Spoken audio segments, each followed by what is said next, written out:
Сметководителите и туристичко-гостителските работници од утре заедно ќе протестираат пред Министерството за финансии.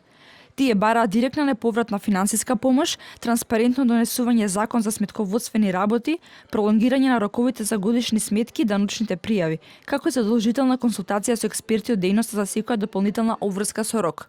Комората на сметководители профсојуз на стопански комори одлучи од утре, четврток 22.4. во 12 часот да се приклучат на протестите пред Министерството за финансии, организирани од Туристичката угостителската комора, след исполнување на нашите барања.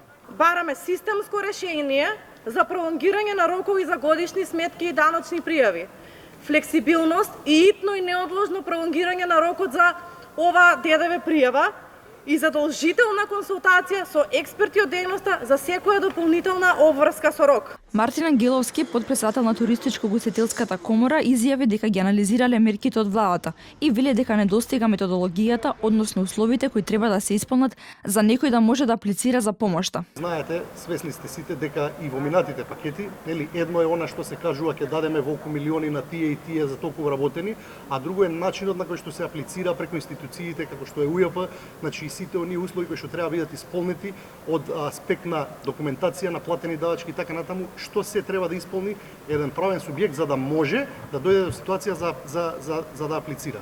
Вице-премиерот за економија Фатмир Битики денеска изјави дека ефектот од помошта за туристичко-угостителскиот сектор ќе биде видлив. Сметам дека тоа е одраз на тоа што недоволно комуницираме. Секако ние понудивме одреден пакет, ги видов одредените реакции.